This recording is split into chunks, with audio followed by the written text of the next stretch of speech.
Hello guys, उम्मीद है आप सब लोग खैरियत से होंगे। और लास्ट वीडियो के अंदर हमने फाइल सिस्टम को कंप्लीट किया था। आज उस फाइल सिस्टम की छोटी मोटी एग्जांपल कर लेते हैं नोड जेएस के अंदर कि वो किस पर्पस के लिए आप यूज़ कर सकते हैं। तो हम मैं क्या कहता हूँ, पेजेस बनाता हूँ दो।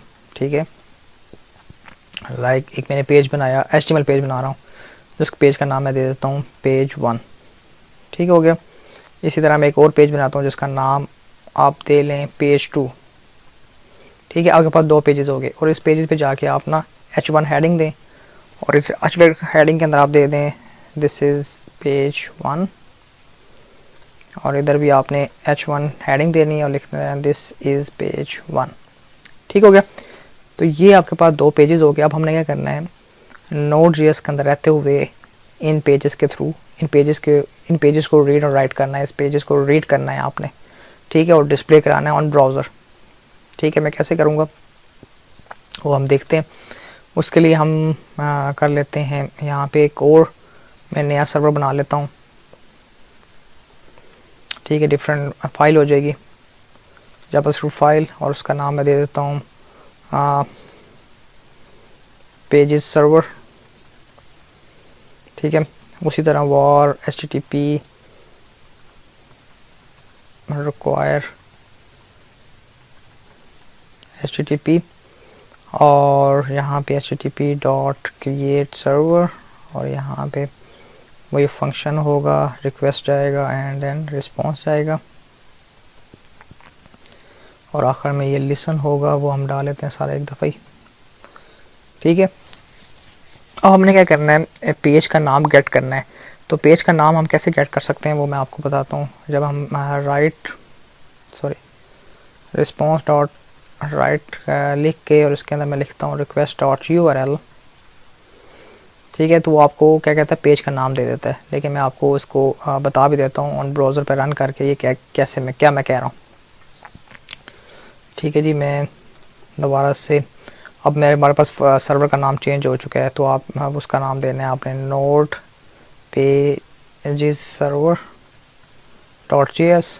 ठीक है, मैंने इसको रन किया, यहाँ से रिफ्रेश किया तो देखें आपके पास क्या आ रहा है, एक स्लैश आ रही है। स्लैश का मतलब ये होता है कि इसने होस्ट को छोड़ दिया है, होस्ट के बाद वाली इन्फॉर्मेशन को देख रहा है। तो उसके लिए हम क्या करेंगे, फॉर एग्जांपल मैं कहता हूँ स्लैश पेज 1 डॉट HTML। तो जब मैंने ये लिखा है तो ये आ गया। फॉर एग्जांपल मैं यहाँ लिखता हूँ इमरान डॉट HTML, तो वो क्या करता है, होस्ट को छोड़कर बाकी जितनी भी इंफॉर्मेशन होती है वो वहाँ से गेट कर लेता है और आपको यहाँ पे डिस्प्ले करा देता है। डिस्प्ले मतलब आपको फैच करके दे देता है डाटा। तो आपने क्या करना है, जब वो पेज 1 आएगा तो आपने पेज 1 का कंटेंट लेना है और यहाँ पे डिस्प्ले करा देना है। फॉर एग्जांपल मैं कहता हूँ कि जी लेट फाइल नेम क्या होगा, हमने रीड करना है डाटा उसमें से कंटेंट।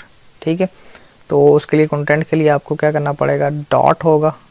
ठीक है, स्लैश तो साथ आ रही है, देखिए स्लैश आ रही है, स्लैश के हमें लगाने की ज़रूरत नहीं है, प्लस रिक्वेस्ट डॉट URL। तो उसने क्या किया, फाइल नेम हमें दे दिया। इस फाइल नेम को हमने क्या करना है, ऊपर आपने एक मॉड्यूल ऐड करना पड़ेगा, fs रिक्वायर fs और यहाँ पे क्या करते हैं fs डॉट रीड फाइल करेगा। फाइल का नाम क्या है जी, जो हमने फाइल नेम यहाँ पे बनाया है, this is your file name. ठीक है, जो कि यूज़र वहाँ पे एंटर करेगा। ठीक है, उसके बाद फंक्शन क्या देगा, एरर और डाटा। ठीक है, इफ़ एरर है तो क्या करे, थ्रो करे एरर। अदरवाइज़ आपने क्या करना है,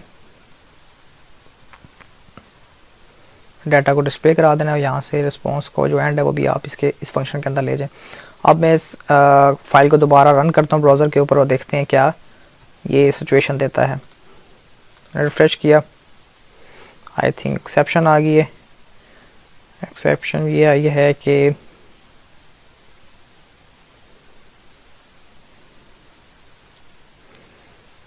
throw error, no such file और डायरेक्टरी। अच्छा ठीक हो गया, फाइल आपके पास नहीं पड़ी हुई, फाइल का नाम इशू कर रहा है तो हमें यहाँ पे फाइल का नाम देना पड़ेगा पेज 1 डॉट HTML। लेकिन और सर्वर को आपको दोबारा रन करना पड़ेगा। सर्वर रन किया है और साथ ही ये पेज रिफ्रेश हुआ, देखेंगे ये कंटेंट पड़ा हुआ था पेज 1 के अंदर, तो वो वहाँ पे उसने डिस्प्ले करा दिया। अब हमने क्या करना है, एक्चुअल में HTML कंटेंट डिस्प्ले हो, तो उसके लिए मैं क्या करूँगा, उसके लिए आपने कुछ खास ज़्यादा नहीं करना, बस आपने ये करना है कि जब एरर आ रहा था, देखिए मेरे पास फाइल नहीं थी ये वाली इमरान वाली, तो आपने क्या करना है, आपने ये करना है कि रिस्पॉन्स डॉट राइट हेड को बताना है 404, ठीक है जी, एरर मैसेज होना चाहिए। और जो कंटेंट, फॉर एग्जांपल जो कंटेंट है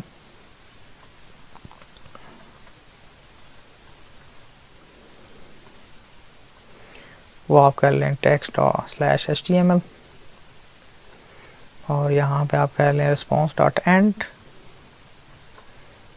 यहाँ से रिटर्न भी करा दें, इसको रिटर्न भी करा जा सकता है, एंड करें और यहाँ पे लिखें जी 404 नॉट फाउंड। ये मैंने रिटर्न इसलिए कराया कि इसके बाद एल्स लगाने की ज़रूरत नहीं है, यहीं से वो फंक्शन से बाहर चला जाएगा। अगर एरर नहीं है तो क्या करना है, हमने इसी चीज़ को मैं कॉपी करता हूँ, ठीक है, HTML और डाटा जस्टिस। अब आप इस Node.js के सर्वर को रन करें दोबारा से, और मैं पेज को रिफ्रेश करता हूँ। अब ये देखें पेज 1 का जो कंटेंट है वो आ रहा है मेरे पास।